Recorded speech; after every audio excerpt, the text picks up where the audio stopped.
모두 합장하시기 바랍니다. 행복 시작 불행 끝, 성공 시작 실패 끝. 신신문에 오신 것을 환영합니다. 아미타불. 지난주에는 중국 산소성에 온성이라고 하는 곳에 다녀오느라고 여러분들하고 라이브로 법회를 못 봤네요. 온성이라는 곳은 삼국지에 나오는 관운장의 고향이더라고요. 고향이라서 명나라 때는 관우 장군을 황제로 추존을 해서 관제묘라고 하는 곳이 있고, 또 산소성의 온성이라는 곳은 관공공항, 그래서 관우 장군을 높여서 관공이라고 불렀는데 그 비행장 이름이 관공 비행장, 관공공항 이렇게 돼 있더라고요. 지금은 이제 황제로 추존이 돼서 관제묘, 관제가묘 이렇게 해가지고 조상님들이 묘들이 있는 부분들을 봤어요. 산소성이라는 데를 가니까, 산소성은 그 성 하나의 인구는 3,700만 명이고, 우리가 갔던 운성시라고 하는 데는 500만 명, 또 그 옆에 붙어 있는 인분시라고 하는 데는 400만 명이 사는 도시인데, 우리나라 두 번째 도시보다 인구들이 다 많은데 굉장히 재밌는 거는 이제 북경의 대비사에 4월 24일 날 180명이 관세음보살님 점안식에 갔다가 한 달밖에 안 돼가지고 어떻게 이제 인원 동원을 많이 하지 못했는데, 가보니까 그 행사가 더 큰 행사가 돼가지고 굉장히 미안하게 생각을 하고 왔어요. 밤 11시에 산소성 관공공항에 도착하니까 주지 스님하고 직산현이라는 현인데, 거기는 인구는 38만 명 되는 현인데, 현에 말하자면 제일 높은 분이 현장이라고 하는 분이고, 그분보다 더 높은 분은 당석이더구만요. 두 분이 공항에 귀빈실에 와서 맞이해 주더라고요. 근데 중국 사람들은 대만도 그렇고 중국 어디 가나 손님 대접하는 걸 굉장히 중요하게 생각을 해요.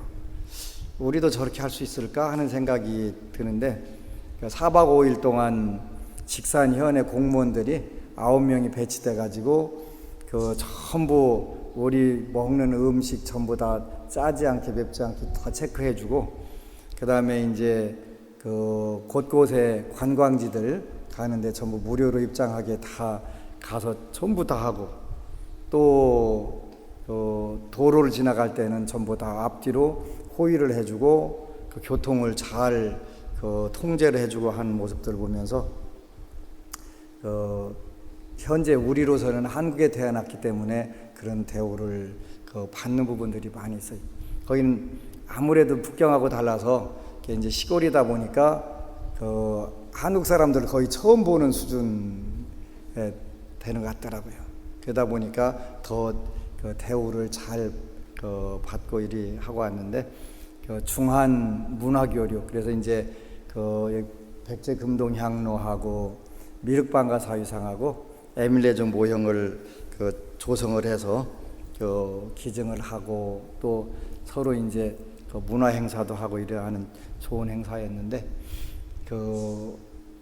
우리가 가면서 많은 부분들을 배워야 되는데, 인연이 없이는 못 만나는구나 하는 생각이 드는데, 직산현이라는 데는 중국에서 대추가 가장 많이 나는 동네라고 하더라고요. 우리 논산도 대추 집산지 시장이 연산에 있잖아요. 참 희한하다. 근데 이제 북경에 갈 때마다 영광사 방장 스님이 1000년 넘은 대추나무에서 열린 대추라고 그렇게 자랑을 하셔가면서 줘갖고, 1000년 넘은 대추나무에서 땄다고는 하는데 좀 과장이 있지 않을까 하고서 이제 내심 잘 이렇게 안 믿어지잖아요. 1000년 넘은 대추나무. 근데 직산에 가면은 당나라 때 심었던 대추나무가 지금도 굉장히 많대요. 몇만 그루가 있대요. 그러니까 진짜인 거예요. 진짜 그렇게 우리가 잘 안 믿어지는 그런 일들이 많이 있어요. 절 두 곳을 들렸는데 500만 심이 사는 운성시라는 곳에는 대불사라는 절이 있더라고요. 거기도 그 황하가 그쪽으로 흘러서 그 황토 구릉지대들이 엄청나게 많아요. 그래가지고 대불사라는 절은 그 황토를 깎아가지고 불상을 조성을 했는데 20m 불상을 깎아가지고 거기다가 집을 지어서 이렇게 모셔놨더라고요. 근데 8년 전에 불이 났었다는데 그 불상은 하나도 안 다치고 뭐 끄스리도 않고 그냥 전부 전소했다는데 그렇게 됐더라고요. 그래서 참 그 기적이라고. 근데 이제 그 대불사라는 절은 우리가 간 그 북경의 영광사 대비사 방장인 상장 스님이 그 13살 때 1년 동안 한 달 동안 머물렀던 적이 있었대요. 이제 자세히 물어봤어요. 어떻게 해서 출가하게 됐냐 그랬더니 관세음보살님 13살 때 꿈을 꿨대요. 관세음보살님께서 나오셔갖고 손을 끌고 어느 절로 데리고 가는 꿈을 꾸고 나서 출가해야 되겠다는 생각을 한 거예요. 그래가지고 중규는 도관도 있고 여기저기 절도 가고 해봤는데 안 받아줘갖고 출가를 못 와가지고 이제 출가를 해야 되겠다고 아버지한테 얘기하니까 그 상장 스님 아버님이 공산당 고위 간부였대요. 그러니까 원래 공산당이라는 그 공산주의 자체가 종교를 인정하지 않는데 고급 간부 아들내미가 출가한다고 하니까 얘가 미쳤다고 그 정신병원에다가 데려다가 이제 집어드는 거예요. 근데 그 당시는 절로 사용한 게 아니라 정신병원으로 썼더만요. 그 대불사라는 절을. 그래가지고 한 달 내내 그 20m 되는 불상하고 거기는 이제 황토에다 굴 뚫어가지고 또 지장전 토굴을 뚫어갖고 지장보살님 모셔놨더라. 거기 가서 한 달 내내 기도만 하고 있었대요. 그랬더니 한 달쯤 되니까 정신병원 원장님이 아버지 불러다가 얘는 미친애 아니라고 데리고 가라고 계속 나왔대요. 나와서 이제 출가해야 되겠다는 생각이 워낙 강하니까 이제 거기서 한 100몇십 킬로 떨어진 절에 우리가 두 번째 간 절이 광승사라고 하는 절인데 그 서기 147년에 세워졌으니까 1870년 됐더라고요. 저 세워진 제가요.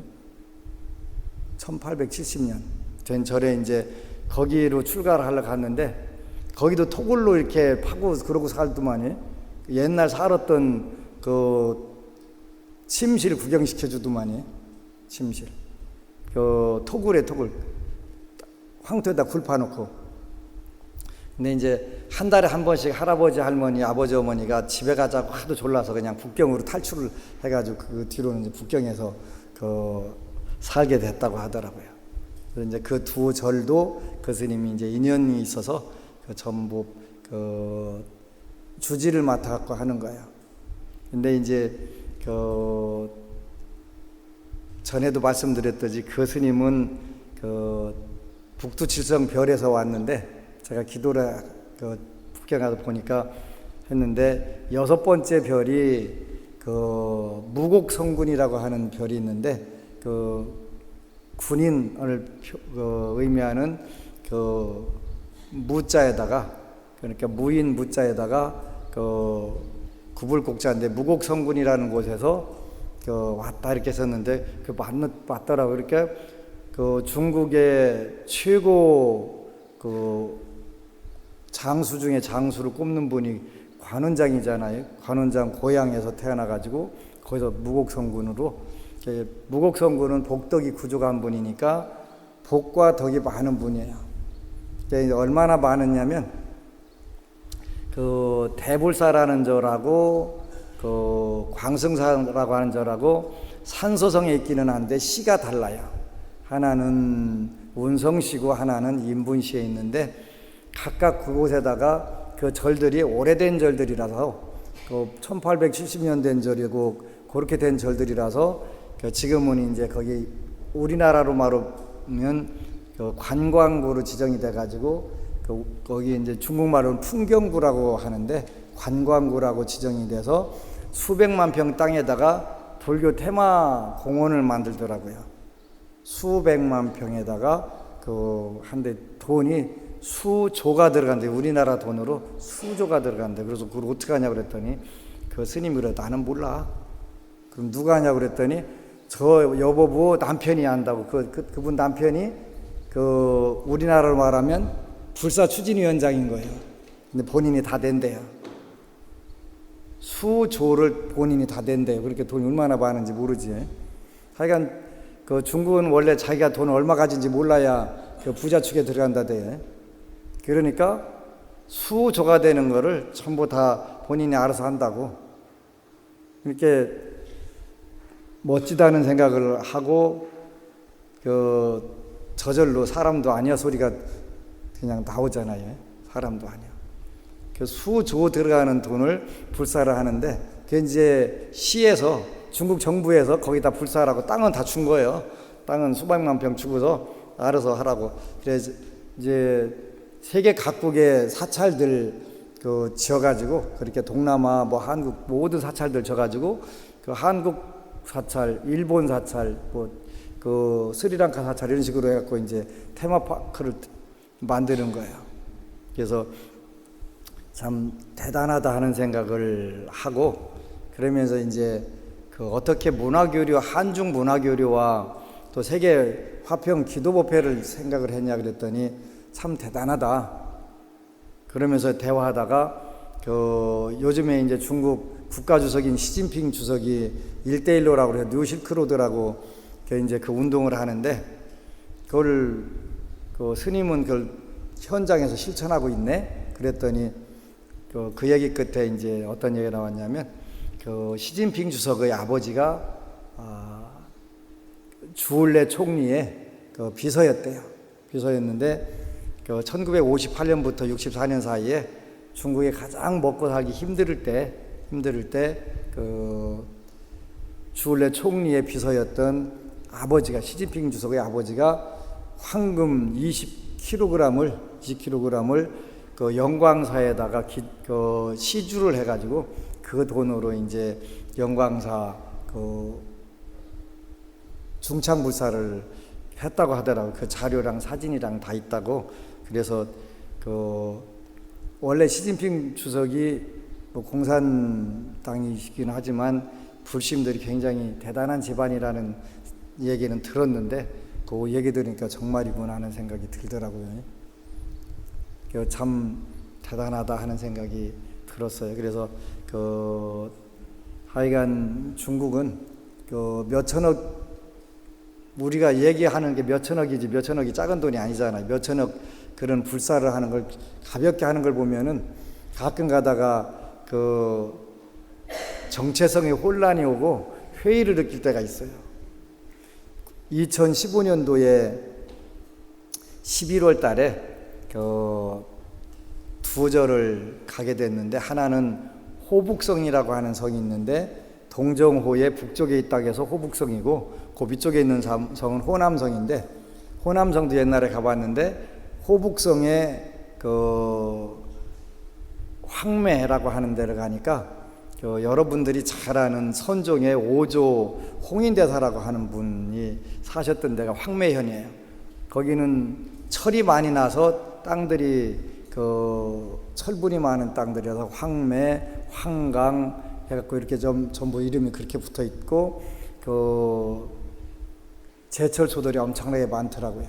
거기다가 이제 5조 홍인대사가 머물렀던 그곳에다가 절을 하나 져가지고 자광정사라고 절을 져서 거기가 약사도량이래. 중국 최초로 약사도량이 열린 데라서 다시 이제 복원을 하고 약사경과 약사신앙에 대한 논문 발표를 한다고 그래서 중국 불교협회에서 한국으로 요청이 와서 두져보니까 이제 어쨌거나 제가 한국에서 약사신앙, 약사사상으로 박사학위를 받았으니까 이제 제가 초청을 받아서 이제 거기 가서 논문 발표하러 가보니까 절 크막하게 전화왔더라고요. 그래서 얼마나 들었어? 물었더니 우리나라 돈으로 약 1,000억 원이 들었대요.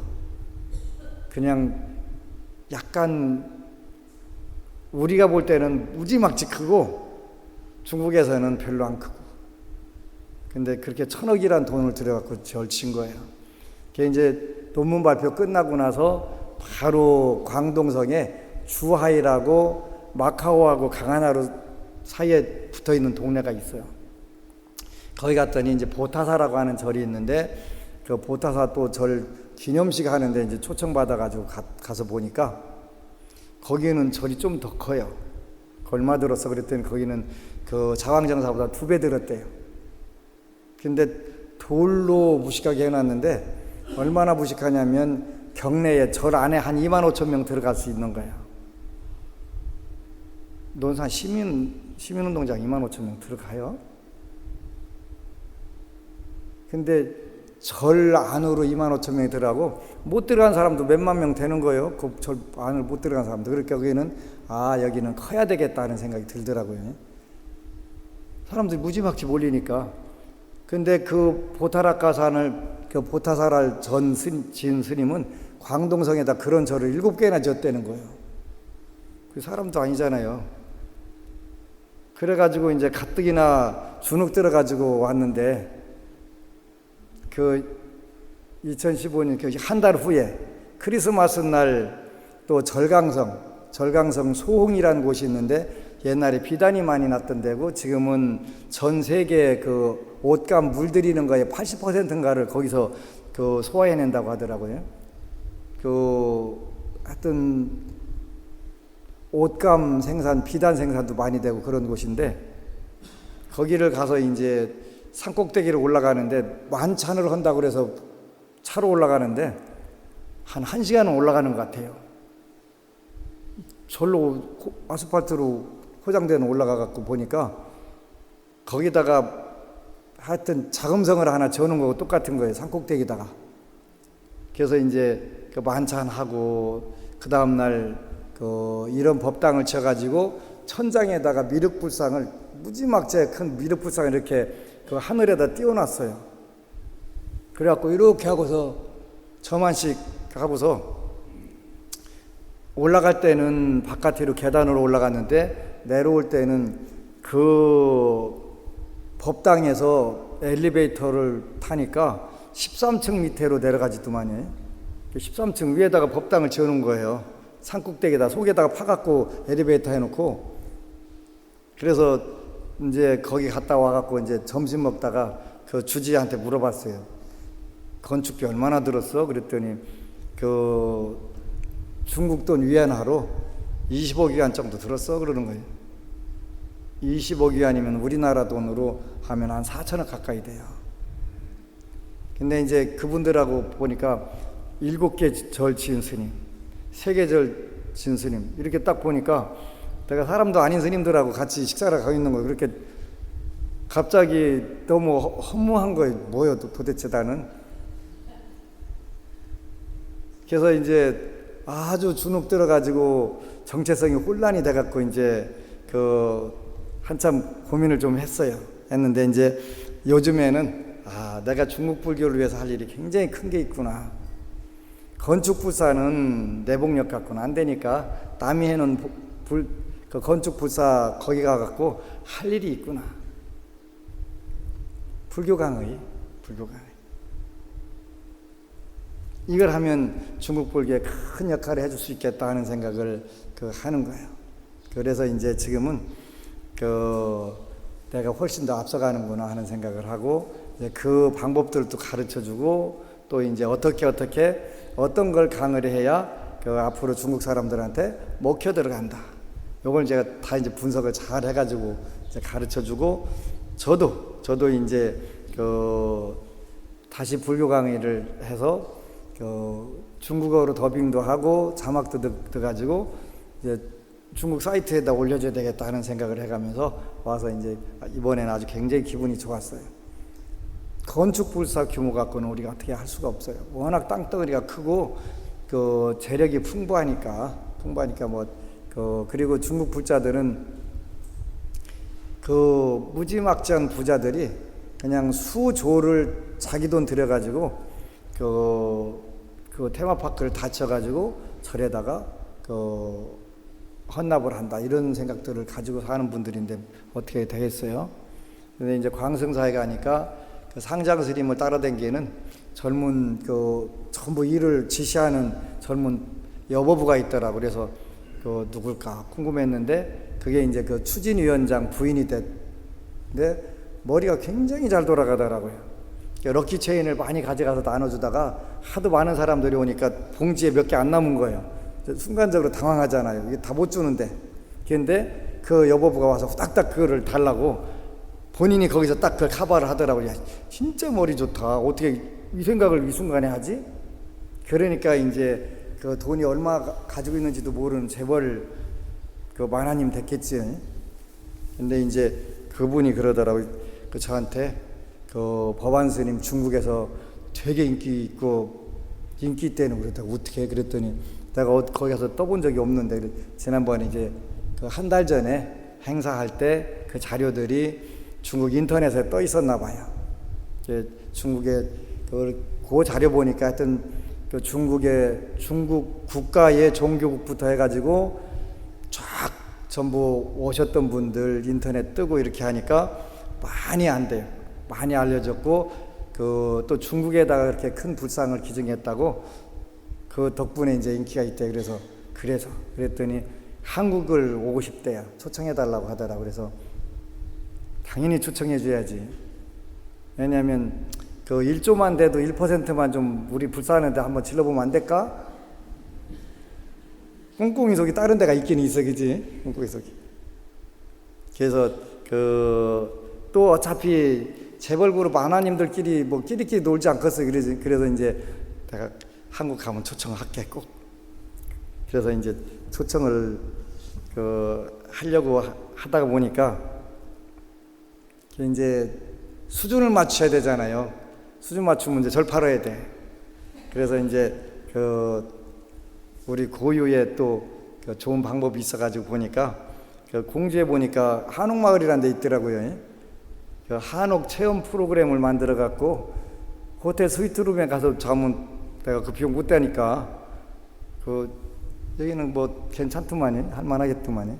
그래서 이제 초빙을 해가지고 하는데 뜻이 있는 곳에 길이 있게 되는 거예요. 그래서 여러분들도 마찬가지, 저도 마찬가지인데 금액이 크든 작든 간에 그냥 부처님께 믿고 맡기면 돼요. 나는 불사를 많이 하려고 작게 안 하려고 하다 보니까 이제 26년 걸려서 이거 하나 지었는데 이렇게 조그맣게 질 생각이라면 원래 이제 옛날 졌을 건데 일단은 이제 지어놓고서 다시 크게 지어서 정말 많은 분들이 와서 불교를 제대로 멋지게 공부할 수 있고 기도할 수 있는 공간들을 마련해 줘야 되는 건 제가 하는 거고 가르쳐 주는 것도 제가 해야 될 거니까 이제 그렇게 하려고 생각을 하고 있는데 그런 부분들이 얼마든지 가능하겠다, 된다라는 생각들이 많이 드는 거예요. 그래서 곳곳에 인연들이 성숙해 가고 있다는 생각을 했어요. 그래서 이제 일단 대구, 창원, 제주도 여기다가 이제 포교당을 내려고 저울질을 하다가 이제 일단은 제주도에다 먼저 포교당을 내기로 했어요. 제주도부터. 제주도는 중국에서 들어오는데 무비자로 올 수가 있대요. 그래서 이제 제주도 구경시켜주고 제주도 땅도 싸다고 또 일러주고 불사하는 데도 괜찮다고 이렇게 또 일러줘야 되지 않겠어요, 제가. 그러려고. 그래서 정말 좋은 그런 한중 문화교류고 세계 평화를 위한 기도 법회였고 또 좋은 인연들을 많이 만나니까 더욱 더 좋고. 그래서 이제 지난 수요일 날에 부산 법우님 한 분이 제주도에 일주일 동안 다녀왔는데 머무르던 펜션에 사장님이 우리 CD를 줬더니 이 스님 잘한다고 하더라는 거예요. 거기서 이 스님이라고 하는 분 저 말하는 거예요. 저인데 저를 잘한다고 하더라는 거예요. 어떻게 하냐고 그랬더니 미국에서 유튜브로 법문을 많이 봤다고. 그래서 이제 그 거사님이 내가 다니는 절 스님이라고 하니까 그러면 저기 좀 하나 정말 잘 때 좀 하나 얻어주면 안 되냐고 그래서 액자 좀 하나 얻어라. 10개라도 보내줘야지. 근데 10개를 보내주려고 그랬더니 떨어져 갖고 없대. 그래갖고 요즘 게으름 펴갖고 못 썼거든요. 피곤해갖고. 이제 쓰기는 써야 되는데 한 번 놓으면 잡기가 이렇게 쉽지 않더라고요. 오늘은 부산의 한 법우님인데 기도의 힘 이렇게 갖고 초스피드 가피에 감사합니다 이런 글을 올렸어요. 초스피드 굉장히 빨리 소원성취했다는 뜻이지. 절에 다닌 지는 16년 됩니다. 안심정사는 2개월 차 초심자입니다. 초발심에 도반들과 절기도 3000배, 108배 101기도, 광명찌는 기도, 시장경 독송기도, 사경기도, 불보살림 정근기도와 영엄도량은 찾아다니면서 기도했습니다. 우리 가족 건강하고 행복하고 경제적인 어려움 없고 돌아가신 조상님들은 왕생극락하시도록 항상 발언했습니다. 살림은 넉넉하지 않지만 큰 우한 없이 세 자녀들 원하는 진료도 찾고 직장에서도 인정받고 나날이 행복했습니다. 이 모든 게 부처님 가피라고 믿고 감사하고 더 기도 정진해야 되는데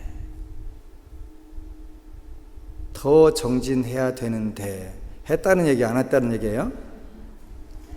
직장 다닌다고 기도비만 입금하고 절에 잘 가지도 않고 몇 해를 보내니 큰 아들은 군대에서 사고로 발목이 부러져서 왔고 막내딸은 갑작스런 복통으로 18살에 산부인과 입원하는 일들과 잘 다니던 직장도 누명 쓰고 권고 사태 등 무탈하던 우리 집에 우환이 연속으로 닥칠 때 내 머리를 스쳐 지나가는 게 내 기도 곳간에 기도 공덕이 바닥났구나. 하여튼 기도빨이 쉽게 말하면 MFT가 된 거지. 빵꾸난 거예요.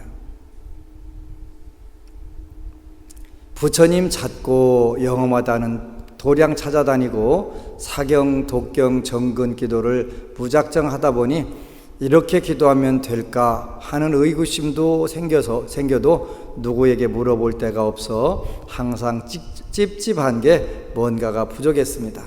그때 또다시 저에게 시련이 찾아왔습니다. 대수롭지 않게 손떨림으로 건강검진 받았는데 자궁경부암 진단을 받았습니다. 다행인 게 초기이고 수술하면 예후 좋다 해서 수술하고 한방병원에 입원해서 몸조리까지 했습니다. 수술한 지 한 달이 지났는데 알 수 없는 하혈로 응급실에 수차례 다녀와야 했습니다. 병 후유증인지 수술 후유증인지 요통이 극심해서 2-3시간 이상 외출 후는 몸살 날 정도였습니다. 아프다고 집안에만 있으니 우울증까지 왔네요. 몸과 마음이 바닥끝으로 힘든 그때 16년 전 초발심에 열심히 기도 정진한 친한 도반이 8년 만에 카톡으로 연락 와서 바로 통화하니 꿈에 나보고 지장기도 하라고 권했다고 하면서 지장기도 해볼래? 하곤 오늘 법회 간다고 했습니다. 같이 가자고.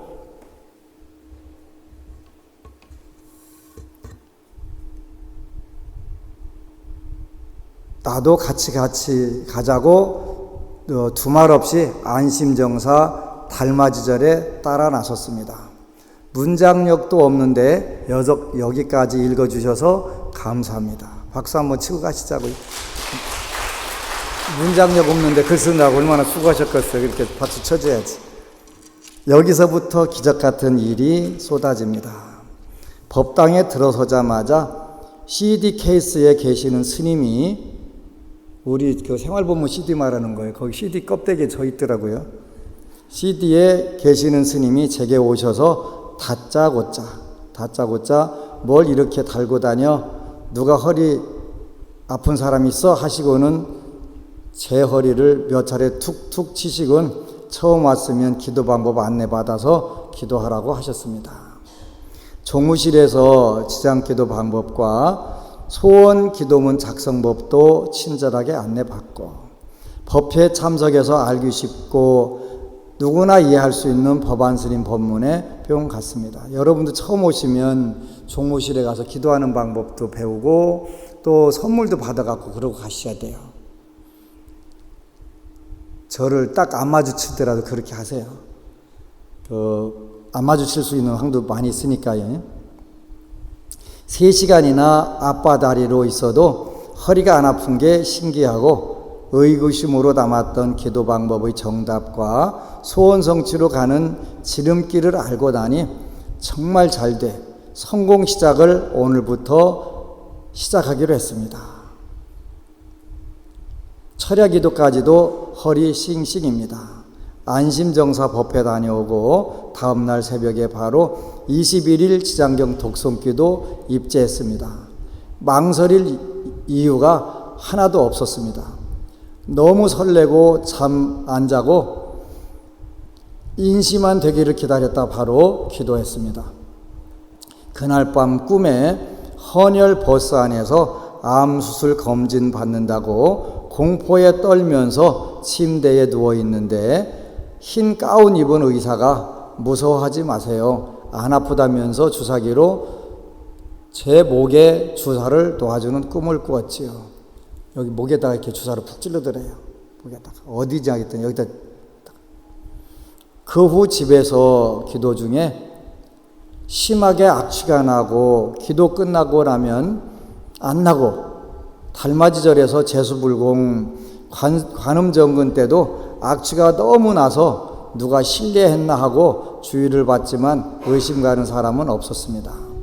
코 잡고 정근할 정도로 악취가 심했습니다.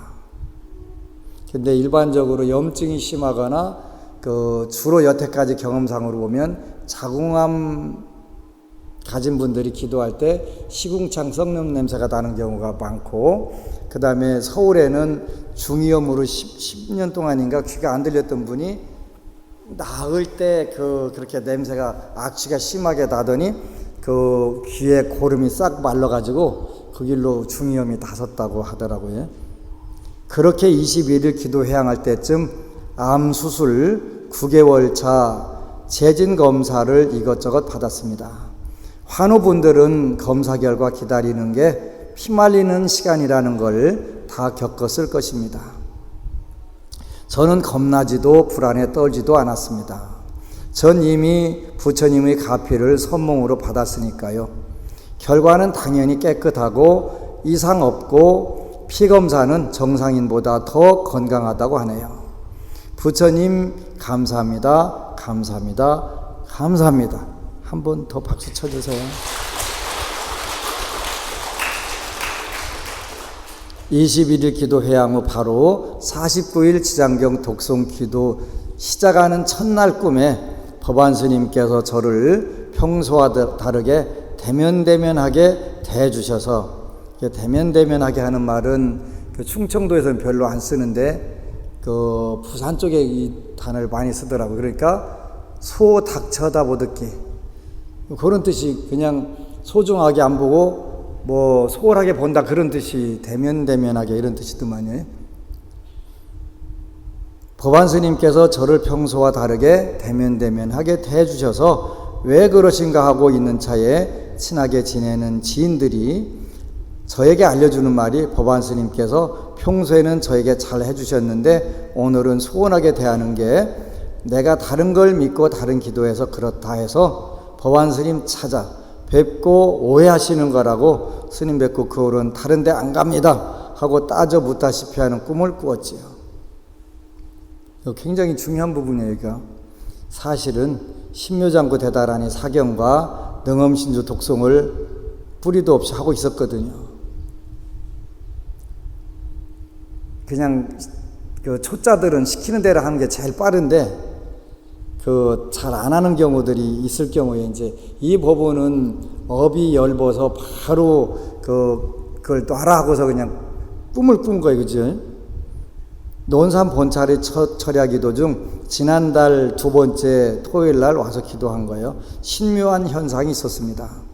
약사경 독송 중에 어디에선가 아주 향기로운 향내가 내 코로 들어와서 흥흥 하면서 크게 들어 마시자 이제는 어떤 걸로 형용할 수 없는 달콤한 꽃향이 눈을 감으면 더 달콤하게 꽃향이 나서 저절로 즐겁게 독송을 했습니다. 즐겁게 독송하고 싶으면 다음 주 토요일 날 오시면, 다음 주 토요일 날은 약사경 독송이에요. 두 번째는요.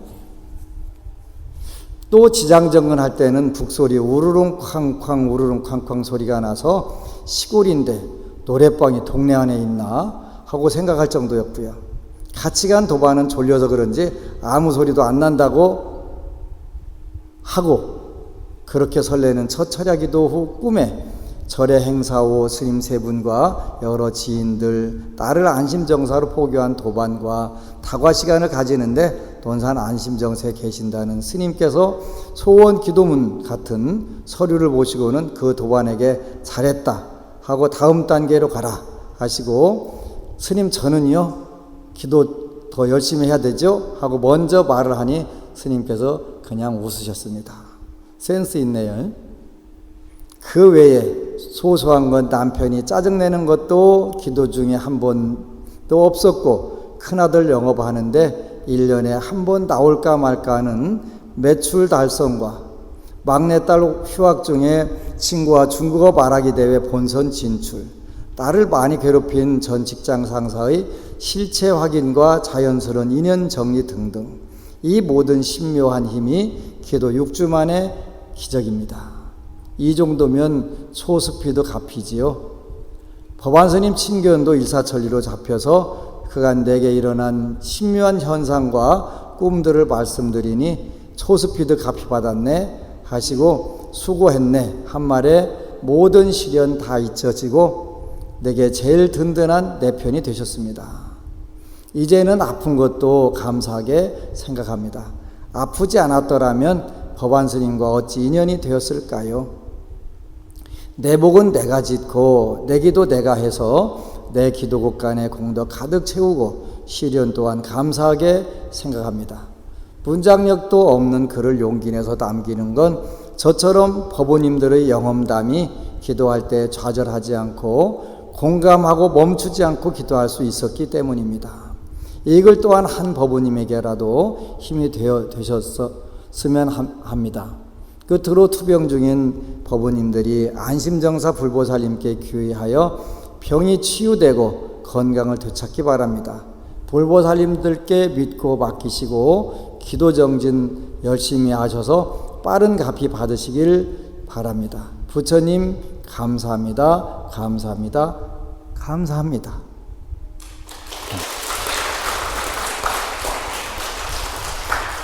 지난주 수요일 날 요 안내한 도반하고 부산 도량이 같이 와서 이제 주사는 어디다 맞았냐 물었더니 목에다 푹 찔렀다. 다 자세하게 확인을 했어요.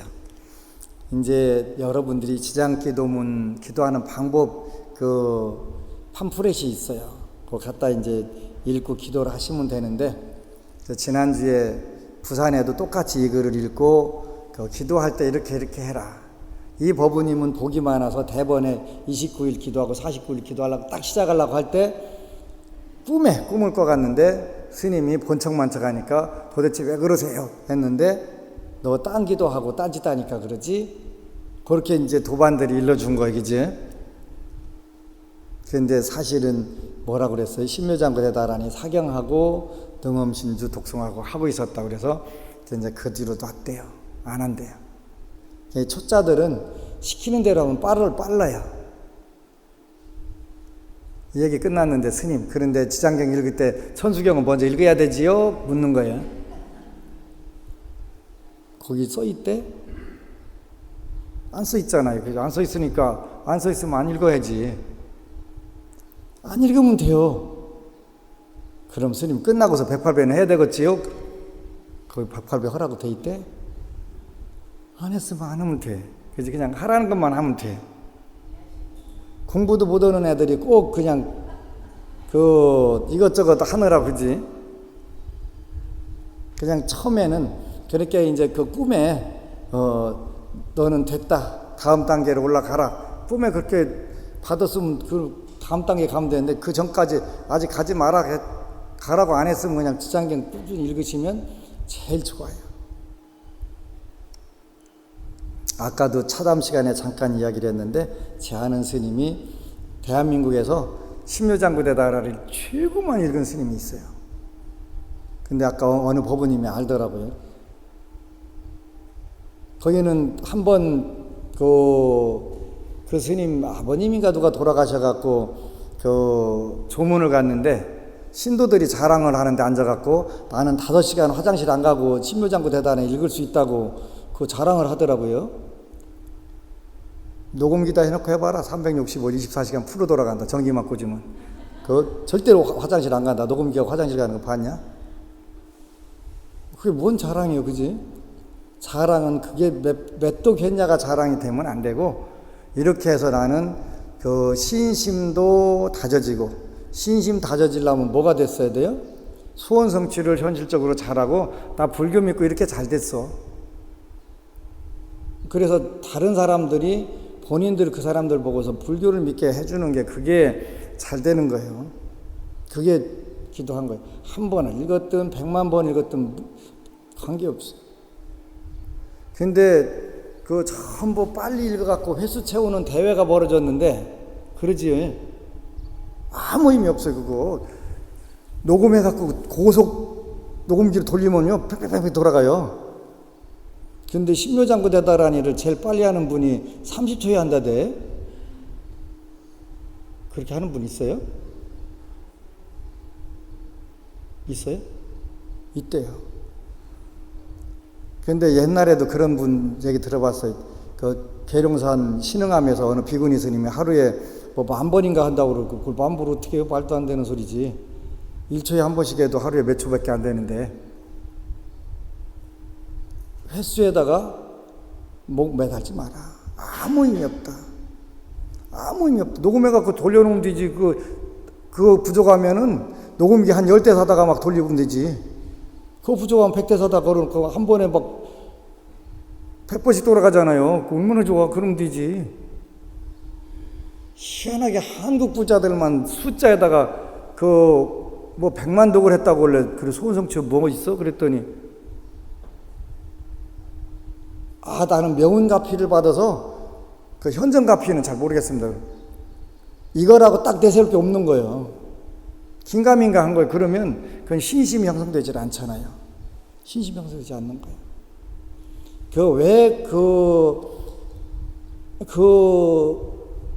천수천안 관자재보살 광대원만 무해대비심 다라니가 그렇게 힘을 못 쓸까? 저는 그게 굉장히 궁금했어요.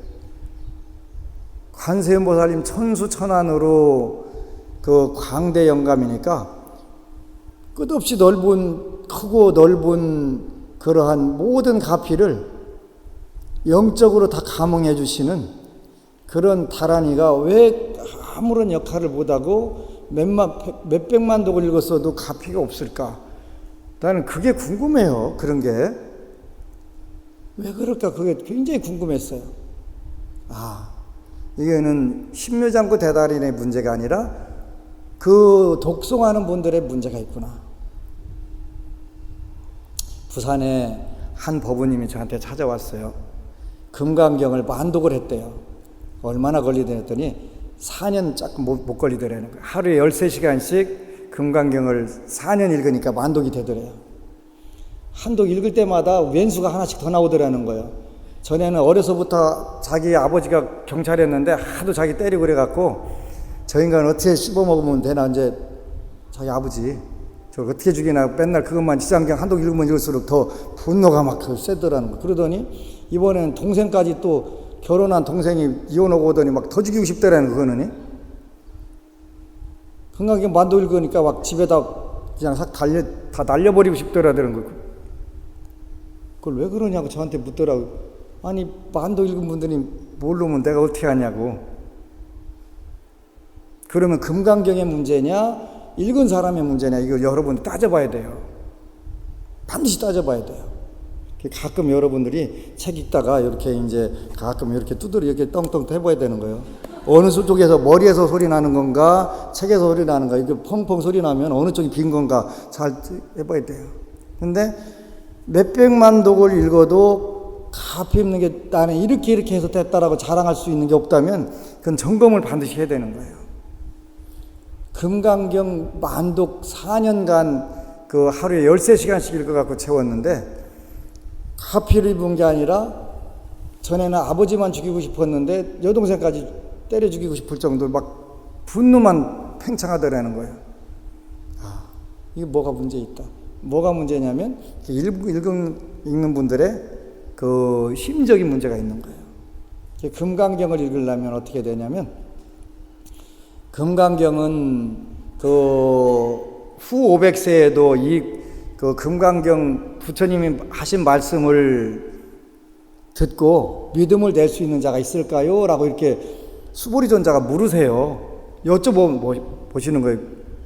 부처님께. 부처님께 후 500세 2500년 후에도 이 문구를 듣고서 믿음을 낼 수 있는 애들이 그 부자들이 있다 이렇게 대답하는 거예요. 거기에 어떤 부자들이 알아듣냐고 써 있냐면 유직의 수복자, 계율을 지키고 복을 닦는 자가 있어서 어차장고의 능생신심이니라 이렇게 하는 거예요.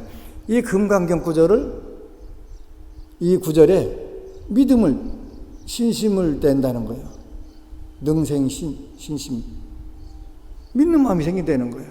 그러면 금강경을 읽으려면은 어떻게 되냐면 계율을 지키고 복을 지어야 그 경전이 이해가 되고 가슴에 와닿아가지고 읽는 대로 그게 가피로 다 발휘가 되는데 그 두 가지를 안 하고 하게 되면 이게 독인지 약인지 아무런 의미가 없어져 버리는, 그러니까 더 분노심이 강화가 되더라는 거예요. 하루 13시간씩 진짜 대단한 거예요. 이게 충청도 사람들은 못해요. 부산 사람들만 할 수 있는 거예요. 이건. 대구 분들도 못해요. 그건 부산 분들만 할 수 있는 거예요. 부산 분들은 몸으로 하는 거 진짜 잘해요. 13시간 깜짝 안고 그거 읽는 거요 까딱도 안 하고 해요. 진짜 잘해요. 그런데 하는 거에 비해서 4년 동안 하루 13시간 했으면 뭘 해도 성불 해서도 해야 될 거 아니에요. 그런데 분노심만 더 커지고 막 더 부글부글 끓어오르더라는 거예요. 그러면 이게 문제가 되는 거예요. 그러니까 우리가 경전을 독송하더라도 그 전제 조건이 있는 거예요. 금강경을 읽으려면 유직의 수복, 계율을 지켜가면서 복을 닦아가면서 하면 부처님 말씀이 쏙쏙 돌아갔고 이런 뜻이구나 저런 뜻이구나 무릎을 탁탁 치는 거예요. 계율을 지키지 않고 복을 닦지 않으면 아무런 의미 없어요. 신묘장구대다란에도 마찬가지예요. 그 의궤경에 보면은 천수천안 관자재보살 광대원남 무예대비심 대다라니 경의궤라고 하는 그 신묘장구 대다라니를 수행하는 방법서가 있어요. 신수대장경 55권에 나오는 내용이 있는데 거기는 공약물은 어떻게 올리고 그 입은 어떻게 해야 되고 손은 어떻게 해야 되고 뜻은 어떻게 해야 되는데 정확하게 나와요. 그 의궤라고 하는 방법이 있어요. 그거를 할 때 여기 약발이 듣는다, 기도발이 듣는다 이렇게 써 있어요. 그럼 그것도 안 하고 그냥 숫자만 잘 30초에 한 번씩 하니까 뭐가 되겠어, 그지? 안 되는 거예요. 안 되는 거. 그래서 모든 부분은 제가 지장경을 읽히는 이유가 있어요. 지장경에는 그 금강경에 나와 있는 유직의 수복이라는 구절을 하나하나 전부 다 설명을 해요. 살생을 하게 되면 단명복을 받게 되고, 그 도둑질하게 되면 빈천복을 받게 되고, 사음하게 되면은 참새나 비둘기나 원앙으로 태어나가지고 되고, 전부 그렇게 과보를 정확하게 딱딱 적어가지고 몸과 입과 뜻을 컨트롤 하는 거예요. 그래서 이렇게 해야 돼. 그러다 보니까 이제 고기 맛도 떨어지고 안 먹어지고 자절로 멀어지고 그러잖아요. 아까도 어느 보부님들이 회가 갑자기 회 옆에도 안 가지겠더라고. 그 릴리아라고 하는 보부님이 글 써놓은데 보니까 음식점 이름들은 다 지옥 명호 같고, 지옥 이름이 그 8열 지옥, 8안 지옥 전부 다 지옥으로 보이고, 또 음식을 보면은 식당 가서 음식 보면은 거기가 지옥 중생들이 고통받는 그 모습으로 업을 받는 모습으로 보인다. 그러잖아요. 산낙지 갖다가 그냥 물에다 넣으면 안 들어가려고 하는데 안 들어가질 수 있나? 지금도 축제 있나 몰라. 서천에 꼴값 축제 지금도 해요. 꼴값 축제. 꼴값 축제가 무슨 축제네? 꼴뚜기 갑오징어 축제가 꼴값 축제래. 꼴값 축제. 그냥 그 뜨거 펄펄 끓는 물에다 담갔다가 싹 넣잖아요. 입에다가요. 고통받는 거. 이렇게 지장경을 읽다 보면 자연스럽게 그런 적이 조금씩 멀어지잖아요. 그래서 이제 지장경은 더 많은 중생들이 풀어가지고 유지계수복이라고 아무리 얘기해봐야 금강경 읽으면서 그 유지계수복을 강조하는 아무도 없더라고요. 난 딱 읽어보니까 이 금강경을 읽으려면 이걸 해야 되는구나, 유지계수복. 그래서 한 번은 2014년도인가 그 BBS 라디오 방송에서 금강경의 현대적 해석이라고 하는 프로그램을 연초에 하는데 뭐 금강경 나름대로 대한민국에서 공부했다고 하는 분 5분, 4분하고 저는 별로 금강경 공부를 안 했는데 저도 끼워줘가지고 어쩔 수 없이 가서 한마디 하긴 해야 되는데 뭐랄까 금강경 읽어보니까 이거 유지계 수복하면 되는 거네. 유지계 계율을 지키고 지니고 복을 닦으면 되는 거구만. 그리고 그 뒤에 그 군부대에다 초코파이를 넣고 교도소에다가 그 초코파이를 넣고 쌀을 내보내고 하니까 그게 복 짓는 거잖아요. 나가서 식사 안 하고 그 오신차 안 먹고 1차 안 하고 하니까 금강경 이렇게 쉬운 경전을 왜 가지고 이거 갖고 있는 게 없는 거고 없는 게 있는 거 없고 아리까리 동동하고 있을까? 이해가 안 가요. 그걸 이해를 못하는 게 이해가 안 가는 거예요. 그지? 왜? 유치계 수복하면 저절로 그 뜻이 드러나니까 이렇게 쉬운 경전을 가지고 왜 부대낄까? 만독을 읽어도 무슨 뜻인지 모를까? 그리 되더라고요. 어제는 육군 내에 있는 교육사령부 소속 그 법사님들이 7분이 오셨더라고요. 오셨는데 어제 정말 감동적인 말씀을 하나 들었어요. 그 중에서 이제 지난 초파일 날 여러분들이 등 다른 금액에서 햄버거, 롯데리아 햄버거를 롯데리아가 선전해 주는 건 아니에요. 그 10,000개를 일단 그 10,000개를 사가지고 그 교육기관에다 뿌렸어요. 군부대. 그 중에서 제일 많이 들어간 게 2,000개가 들어간 게 장성 상무대 2,000개가 들어갔어요. 근데 그 초파일 행사 끝나고 나서 그 불자들이 어깨에다 힘주고 다닌다네. 불자 장교들이. 왜 했더니 불자가 없는 줄 알았는데 별로 없는 줄 알았는데 그 햄버거 냄새를 맡고서 이제 많이 모인 거예요. 2,000명이 모인 2,000명이. 그러니까 전체 기간병 저기까지 다 합쳐서 3,700명인데 2,000명이 초파일로 온 거예요. 별로 안 되는 줄 알았는데 2,000명이나 모이니까 그다음부터는 거기 이제 학교가 5개가 있는데 그 교장 한 분만 불자라는 거예요. 그다음부터는 어깨다 불자 그렇게 많은 진짜 몰랐다는 거예요. 그죠? 그러니까 초코파이가 문제든 햄버거가 문제든 어쨌거나 모였다는 게 중요하잖아요. 그다음부터 불자들이 그렇게 타종교인들 불자들이 그렇게 많은 줄 몰랐다고. 그래서 이제 그 앞으로는 더 그 햄버거를 좀 늘려야 되겠다는 생각을 하는 거예요. 원래는 3,700명 다 줘갖고 다 오라고 하려고 했었는데 그냥 2,000명만 하자고 그래갖고 2,000개 했는데 너무 기쁘잖아요. 딱 한 방에 엎어버린 거예요. 한 방에.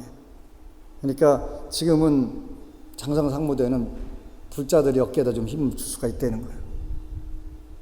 그래서 이제 거기에 햄버거 힘도 많이 들어간 거예요. 햄버거 힘도.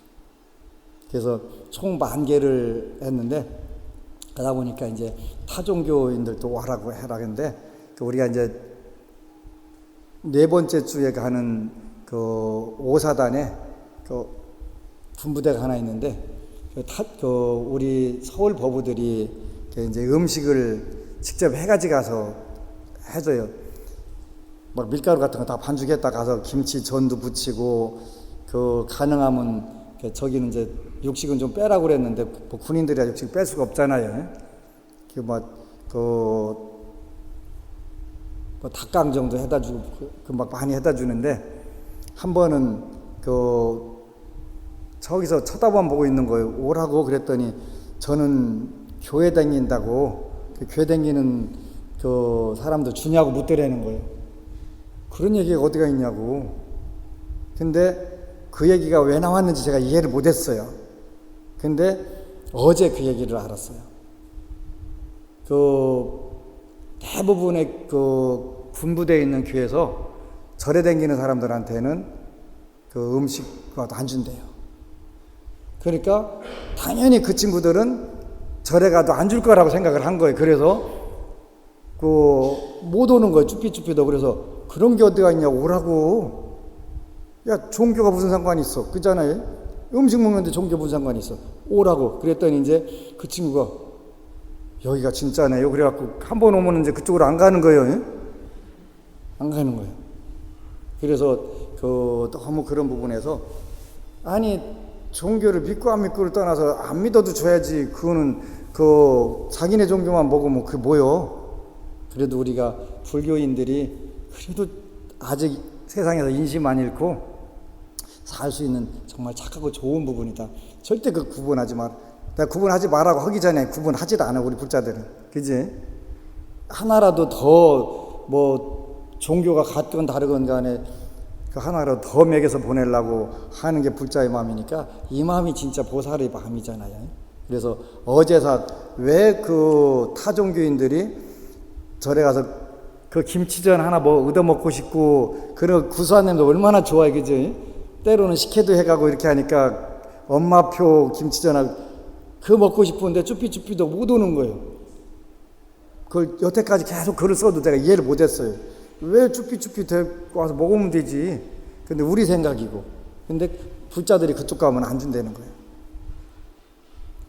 야, 진짜 그게 종교인의 자세일까라고 하는 생각을 할 때 우리는 절대 그래서는 안 되겠다 하는 생각을 다짐을 하고, 그래서 이제 초파일 날 사실은 전 부대 싹 다 돌려라. 절에 오면 어쩌고 안 오면 어떠냐. 다 돌려서 다 우리 국민이고 다 똑같은 인간이고 중생인데. 그래서 이제 여러분들이 더 열심히 돈 벌으셔야 되겠어. 결국 제가 어디 털겠어요, 그지? 은행 가서 털 수도 없고 여러분 주머니 털어야지. 그래서 정말 어제 기뻤어요. 그 얘기 듣고서 3,700명 전체 중에서 2,000명이 딱 법당으로 오니까 불자 되게 많네. 그 다음부터는 절대로 이제 허송하게 안 보는 거예요. 전체 교장이 기독교인인데 아주 감동을 하고 감격을 해갖고 기죽은 거예요. 이제 그쪽이 기죽은 거예요. 누구든지 한 사람만 힘내도 그렇게 할 수가 있는 거예요. 이번에 한 사람이 힘낸 게 아니라 세계절에 우리 안심정사 불자들이 등 다른 금액을 그쪽으로 쓴 거예요. 그래서 정말 보람 있게 멋지게 잘 썼어요. 이제 올해도 할 일들이 많아요. 우리가 부처님 말씀 작은 책자도 36만 권 현재 찍었고 곧 또 찍을 거예요. 혹시 여유 있으면 혹시 집에 그리고 황금 20kg 정도 있으면 가지고 와도 괜찮아요. 그러면 아마 그건 대대로 대통령 몇 나올 거예요. 중국 황제도 되는 데까지 안 되겠어, 그지? 그래서 여러분들은 이제 제가 불자들은 마음 비우고 이렇게 하시면 안 돼요. 여러분들은 돈은 악착같이 벌어야 되고 개같이 벌어서 정성같이 쓰면 되잖아요, 그지? 이게 버릴 때는 노력을 해서 버려야 돼요. 최선을 다해서 버려야 되는 거예요. 벌고 멋지게 쓰면 되는 거니까. 돈이 얼마 되는지 모르는데 수조를 불사를 한다고 하는 그런 분들 보면서 저렇게 하면 큰 부자가 나올 수 있겠다. 막대한 부자가 나올 수 있겠다는 생각을 하고, 이제 어쨌거나 저의 책임은 여러분들을 막대한 부자로 만들고 그 다음에 건강 장수하게 만드는 것은 제가 방법을 가르쳐 주는 거예요. 방법. 이제 다 끝나고 나면 그러면 지장경 읽고 나서 나중에 다른 저런 거 하면 안 될까요? 이렇게 물으면 이제 어떻게 하냐면 180도 돌렸다가 딱 눈탱이 때릴 거예요. 그러니까 그냥 일단은 하라는 대로 하시면 빨라요. 이것저것 섞지 말고. 어느 스님이 당신 법문은 종합 비타민이라고 그러대. 그러면서 그래? 종합 비타민? 내가 누구라고는 얘기 못하고 워로 스님이라고는 얘기를 할 수가 있어요. 워로 스님이 얘기할 수 없어요. 종합 비타민, 나는 종합 비타민 아니고 맞춤 비타민이다. 맞춤 비타민. 그 사람한테 정확하게 필요한 것만 딱 제공하면 되지. 종합 비타민 먹어봐야 몸에 안 받는 거 다 그냥 배출되는 거라며. 그렇다대. 잘 안 먹어봐서 모르죠. 그래서 나는 맞춤 비타민이다. 그래서 여러분들이 제일 중요한 것은 재수불공들 꼭 넣으세요. 재물과 수명이 제일 중요한 거예요. 그렇게 하고 부자가 되면 더 하면 돼요. 더 열심히 하면 돼요. 논산에 지난주에 어느 법우님이 백미 100부대를 공양을 올렸더라고요. 그렇게 올려도 괜찮아요. 어차피 내가 먹는 건 아니니까.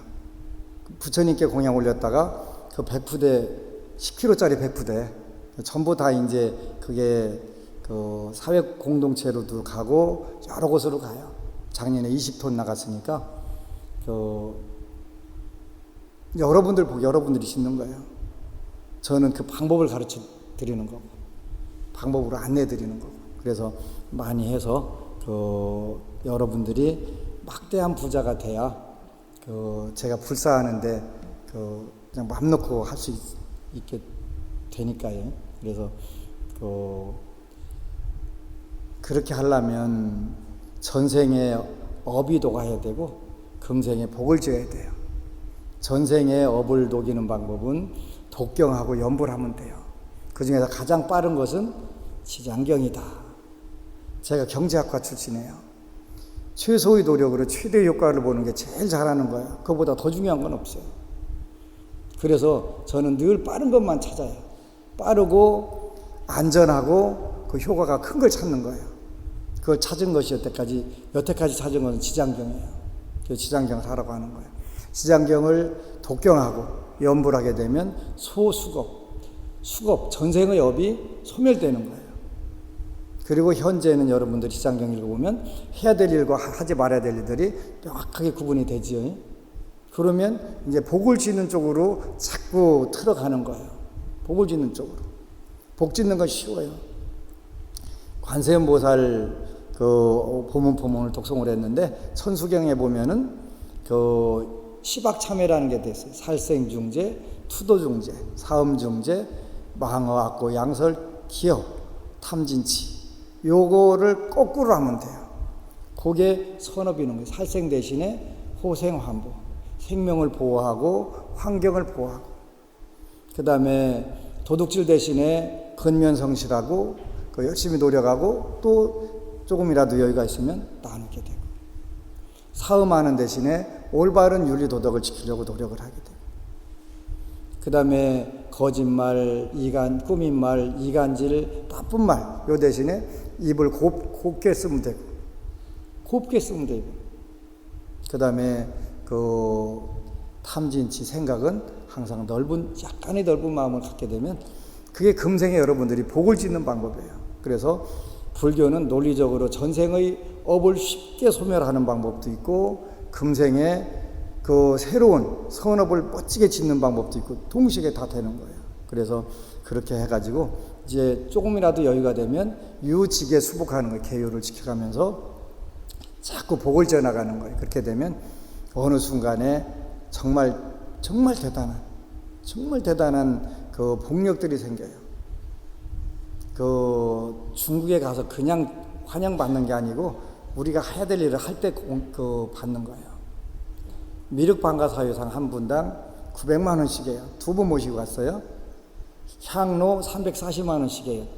두 개 가져갔어요. 그 다음에 종, 5관짜리 종 150만 원 정도 가게 두 개 가져갔어요. 얼마예요? 3천만 원 들어가는 거예요. 근데 앞으로 그런 마중물로 우리가 복을 지켜야 되면 돌아올 거 안 돌아올 거 그건 걱정할 필요가 없어요. 절대로 없어요. 그 스님이 받아먹고 똑 따먹으면 어떡하고 입 싹 씻으면 어떻게 하냐? 그걸 왜 걱정을 해야지? 내 복 내가 진 걸로 끝난 거지. 그 스님하고는 아무 관계 없어요. 내 복에서 오기 때문에 그래요. 그래서 맘 놓고 여러분들이 복을 지어도 돼요. 안심정사에다가 백일기도 하고서 지장경 읽은 거 갖다 넣어놓으면 저 돈을 어떻게 쓸까? 거기다 홀로그램인가 그거 붙이면 돼. 까짓 거. 의심 되면 붙이면 되지. 근데 그 올바로 좋은 데다 써드릴 테니까 걱정 안 해도 돼요. 전 금생에 복을 짓는 게 제 첫 번째 목표이기 때문에 가능하면 최소한 업을 안 짓고 살 수는 없어요. 그래서 최소한으로 지려고 노력을 해요. 그걸 복을 많이 지려고 하기 때문에 같이 하게 되면 돼요. 서울의 어느 법우님이 좋은 이야기를 하더라고요. 다른 데 조금만 구경하려면 그냥 퍽퍽 하고 그냥 어파컷 막 날라오는 거예요. 그래서 이번에도 날라왔대요. 그래갖고 막 정신이 아찔한 거예요. 그래서 왜 다른 데를 못 가게 하냐고 그 기도를 해보니까 너는 네가 가야 될 길이 있는데 법안스님하고 가라 그랬다는 거예요. 왜요? 그랬더니 그 스님이 계속 복을 지어가면서 가지 않냐. 복을 지려고 노력을 하지 않냐. 그러니까 그쪽으로 가야 네가 금생에 큰 복을 지고 갈 수 있다. 그 기도가 나왔다고 엊그제 금요일날 이야기를 하더라고요. 고맙지.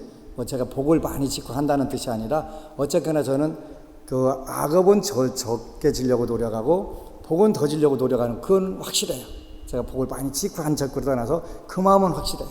그러니까 그래서 다른 데보다 이쪽으로 가게 되면 네가 금생에 크게 과오를 안 저지르고 할 거니까 복을 짓고 공부를 한 쪽으로 그쪽으로 따라가라 그렇게 기도가 나오더래요. 그래서 그렇게 또 설명을 해주니까 제가 얼마나 고마워요. 기쁘지요.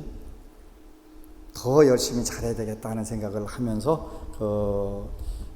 대화를 했는데 여러분도 마찬가지예요. 살면서 어려움이 아주 없을 수 없어요. 왜냐하면 지장경에 나온 대로 전생에 업들이 다 모였기 때문에 그래요. 그러더라도 지금부터 새로운 선업을 짓고 또 수급을 기도를 통해서 녹이고 가다 보면 여러분들이 금방 저처럼 좋은 때가 와요. 이번에 가서 지난번에 칙사 대접 받았다고 그랬는데 이번에는 그야말로 왕의 대접을 받고 왔는데 그냥 됐겠어요? 복이 발복이 된 거예요. 발복이. 무죄무관사주가 발복이 된 거예요. 얼마 전에 연수 스님이 그런 얘기를 하더라고요. 스님, 국제교류 하려면 돈 장난 아니게 들어가겠네. 그러지? 근데 내가 가진 것 중에서 제일 좋은 걸 가져가야 되겠더라고요. 이번에 정말 아찔한 부분도 있었는데 그나마 홍삼 세트, 그 다음에 커피 믹스, 채식라면, 화장품. 일단은 중국 가려면 크기도 커야 되고 상품 크게 커야 돼요. 그 다음에 가지수가 여러 가지여야 되더라고요. 거기 작전이 그렇더라고요. 전부 다. 이번에 이제 홍삼 세트를 가져갔는데 중국인들이 제일 좋아하는 거잖아요. 그분들이 좋아하는 걸 가져갔는데 물론 그거 한두 개 가져가는 게 아니라 돈 좀 들어가야 돼요. 30개씩 샀으니까. 돈 많이 들어가요. 근데 많이 들어가는 만큼 일단은 전부 다 선연을 맺을 수가 있잖아요. 그래서 내가 가진 것 중에서 앞으로는 더 좋은 거 가져가야 되겠더라고요. 이번에 가져가는 거니까 조금 미안하더라고요. 왜냐하면 그 지역의 최고 관리들, 최고 높은 사람들이 오니까 한국에서 이거밖에 안 가지고 와서 그러면 자칫 잘못하면 스님 얼굴을 깨끼게 할 수가 있잖아요. 근데 한국의 많은 스님들이 대부분 선물 하나 딱 가져가는데 홍삼티 이만 그 하나 가져가서 선물을 주는 거예요. 그럼 거기서 뭐 나오겠어요? 그냥 반야신경 그림 하나 주고 끝나는 거예요. 서로 주거니 받거니 하는 게 정상이에요. 그래서 정말 이번에 아찔했어요. 내가 가진 것 중에서 제일 좋은 걸 주게 되면 좋은 걸 받게 된다. 그건 그 수준이 될 때예요. 해줄 때. 그래서 국제교류를 하더라도 모든 여건이 갖춰지지 않으면 쉽지 않은 건데 그런 부분에서 너무 행복한 여행이었고 앞으로도 갈 기회들이 많으니까 준비들 하시면 돼요. 준비들 하시고 갑시다 하면 따라 나서시면 돼요. 정말 이게 중국에서 환대받는 거냐라고 감격을 할 수밖에 없을 정도로 각자 자기가 하는 대로 되는 거예요. 되는 대로. 그런 상태를 만드는데 한갑자가 들어서 억울해서는 한 120살까지 살아야 되겠다고 하는 거예요. 억울해서. 모쪼록 하여간 오늘 와서 법문 들은 공덕으로 재물은 막대하게 쌓이고 수명은 적정하게 늘어나시기를 축원합니다. 아미타볼. 그리고 여러분 사랑합니다.